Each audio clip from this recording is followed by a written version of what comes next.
Shalom. We are still preparing Parasha Bahalotcha, which has to do with lighting the candles or lighting the lamp of the menorah.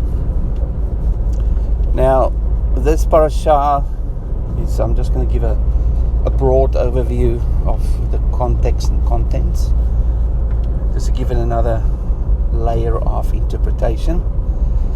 Now, this is following the parasha regarding the instructions on the tasks for the Levites in the context of counting the Levites, or taking the number off, or lifting up the heads of the Levites, specifically the sons of Aaron, Gershon, Merari, and Kohath, and their tasks that they had to do. We also looked at the Aaronic Blessing that was in last week's Torah portion. And then this Torah portion starts with the verse that we use to impose the same pattern that is found within the Aaronic Blessing. That same pattern is found within the first verse of this Torah portion. So that connects the Aaronic Blessing to this lighting of the lamps and the 7 lamps and the face of the menorah. Use the word face. Now, face is found in different areas as I did my study. The other place where it's found is in the face of the earth, where the mist watered the garden, or watered the whole face of the earth. And the mist that goes up is connected to the cloud. Now, mist, when it goes up, it forms a cloud, and then the cloud will come down either in the form of dew or in the form of rain. So the cloud is the storage space that not only hide and conceal like a veil, but it's also holding blessings. It's also a place where you can access blessings, where the water, the sustenance, the essence of life will come from, and that is stored within.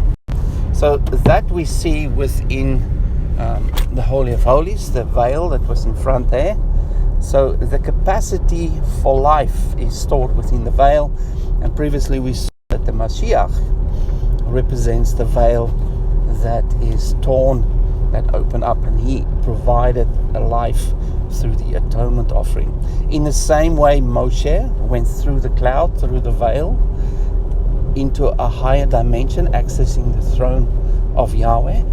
So that is the platform from the Council of Elohim, a higher level above that.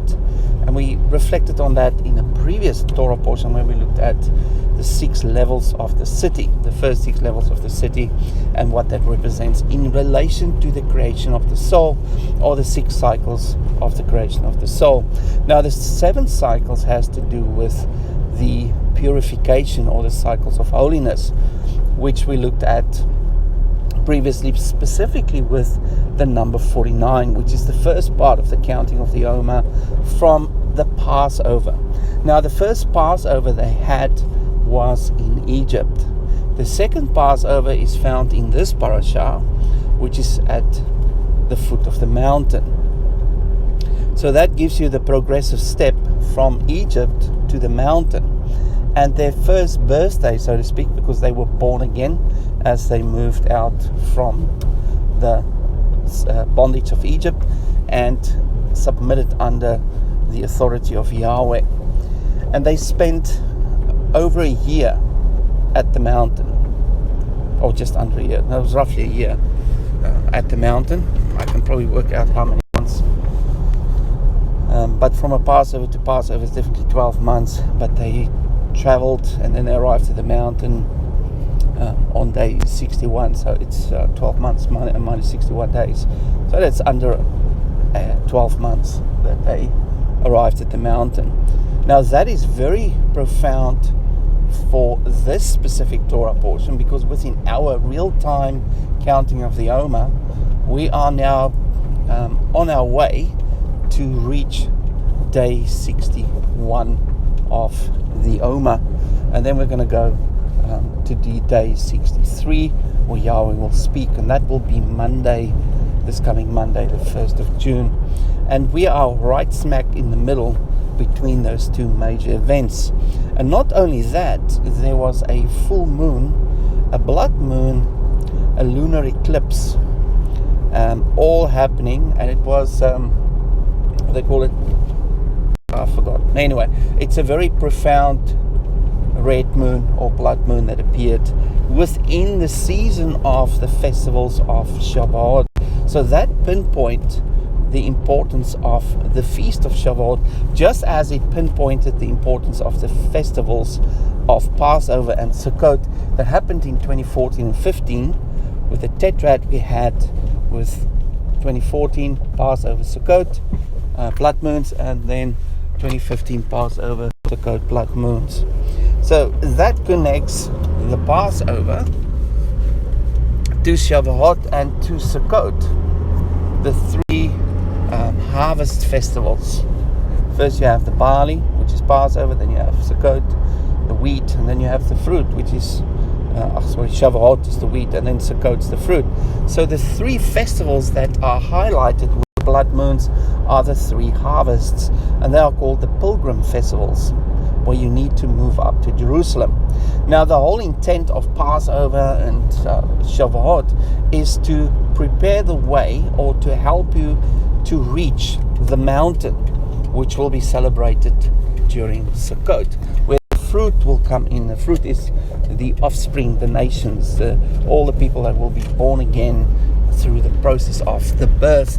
Now previously we looked at the birth when we looked at the Day of Atonement and the Day of Judgment. It's the time where Yahweh's people will be born from the medium of water, of the womb, into the medium of air, which is the higher dimension, which is the renewed bodies that we will receive.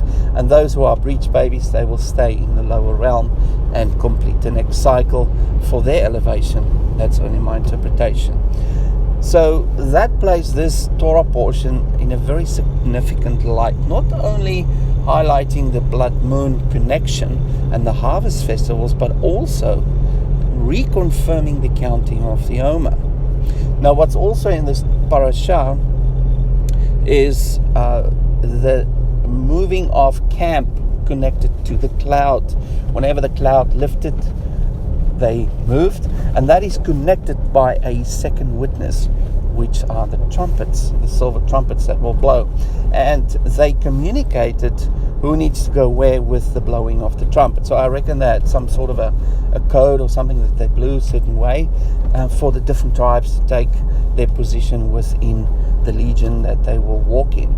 And walking in that pattern, when you look at that, you can see Judah at the head, you can see the face in the middle, and then you see the eagle, the ox, and then the eagle at the end, with three tribes following them in that arrangement, typically to what we discovered last time with the four banners and how they camped around the mountain.